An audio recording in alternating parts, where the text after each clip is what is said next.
Boa tarde, galera. Gravar um vídeo rápido aqui sobre o roteiro do procedimento comum no processo civil. Então, o processo ele tem início aqui com a petição inicial. Logo em seguida, a gente tem o registro e a distribuição. Na sequência aqui, a gente tem o juízo de admissibilidade, né?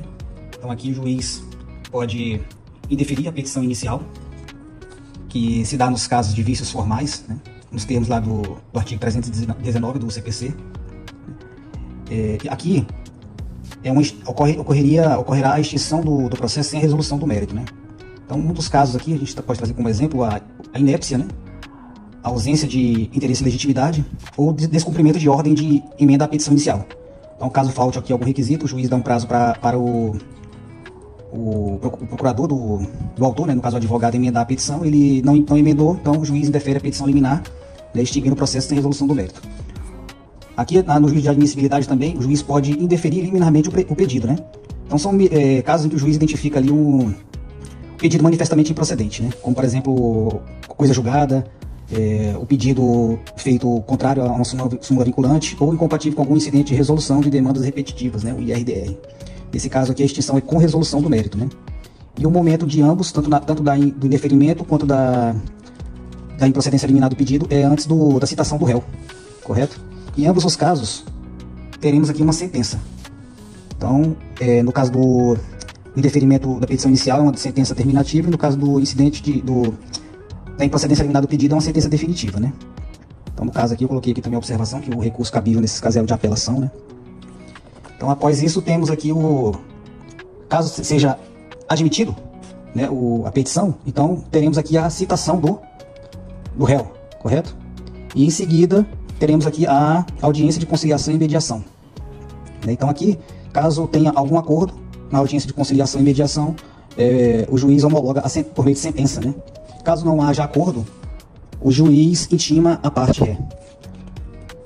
E nesse caso, ele vai apresentar aqui, tem um prazo, né? Então aqui nesse caso aqui, ele apresenta aqui a contestação dele e tem a possibilidade também de ele apresentar uma reconvenção, né? Caso tenha a reconvenção, o juiz dá um prazo para o autor responder à reconvenção. Caso não tenha, ele dá um prazo para o autor, intima o autor para apresentar uma réplica ou uma tréplica, né? Se for o caso, né? E na sequência, o juiz analisou todas as questões aqui de todas as provas, né? Todos os elementos trazidos pelas partes. Ele olha o que cada uma das partes trouxe, faz ali o juízo dele, e ele volta a analisar as questões processuais. Nesse caso aqui, são as providências preliminares. Ele decide questões processuais, eventualmente alegadas na contestação. Então, digamos aqui que o autor diga que o valor da causa está errado, ou que o juiz é incompetente, por exemplo. Então, isso é analisado aqui, né? Então, aqui, passando essas providências preliminares, que são questões processuais, ele vem para o mérito, né? Então, aqui é o julgamento antecipado do mérito. Então, ele pode julgar parcialmente o mérito, né? Caso tenha um pedido lá acumulativo, por exemplo, um pedido de danos morais e danos materiais, e ele julgue parcialmente o pedido, né, favorável parcialmente, aí ele vem para uma audiência saneadora, né, aqui nessa audiência saneadora. Caso ele julgue procedente total o pedido, ele profere uma sentença, e aqui também se dá a extinção do processo. Na sequência aqui, após essa audiência saneadora, ele vem para a audiência de instrução. Na audiência de instrução, ele profere uma sentença, e aqui se dá o fim do processo de conhecimento no procedimento comum. Então aqui na sequência aqui, né, há a possibilidade de recursos. Caso não tenha recurso, aqui pode acontecer aqui a coisa julgada, né, o trânsito julgado. E, consequentemente, a análise da necessidade de cumprimento de sentença, né? Se for uma sentença que seja necessária, porque tem sentenças que são meramente declaratórias, né? Então não tem que se cumprir nada, como é o caso de uma declaração de paternidade, por exemplo, né? Então se tem que cumprir, vem para essa fase de cumprimento de sentença.